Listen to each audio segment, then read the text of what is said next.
The Patterson Car Company was a car company founded by former slaves, African-American men, and the Patterson Car Company was the first African-American car manufacturer in the country, I think the only manufacturer in the country.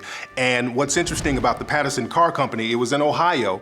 Their cars were considered higher quality than the Model T cars that Henry Ford had. The DeRay brothers, Ford and them stole it. That's why all over the world, Ford never gets credit for inventing a car. He gets credit for mass production.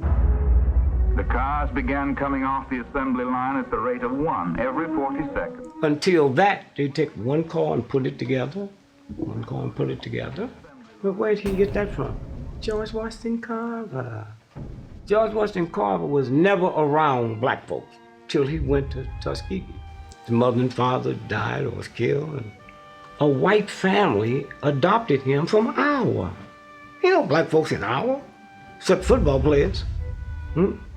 So he went to grade school, high school, and they didn't have no secondary school. They didn't have enough people. And so now George Washington Carver leaves after he get all this education come out there. He goes to Tuskegee.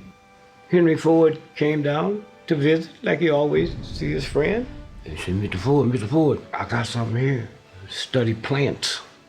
And see, if you take this back and give it to your engineers, they can build more than one car at a time. He took it back.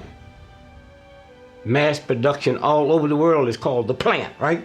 Everybody made joke of him because they said, well, you know, what, the plants are talking to him? You know, is this how he's getting these properties of these plants? And George Washington Carver, in his quiet, dignified way, said, well, who taught me? I'm not saying that they talk to me like they got a tongue, but I can look at a plant and see what it can do for the human family. The military came to George Washington Carver, and they said, we need you to do something for us. Can you invent something that out of it we can get paint, glue, ink, and plastic? Yeah, I can handle that. They tell me how smart black folks are. I can handle it. So he came back, called soybean. Now you want to hear something funny? The #1 cancer group in America is vegetarians. Because you wasn't supposed to eat soy. When he got to Tuskegee, they thought he was gay. No association with women, high-pitched voice, they thought he was gay. The finest use we've been able to make of peanuts is in the treatment of the after effects of infantile paralysis.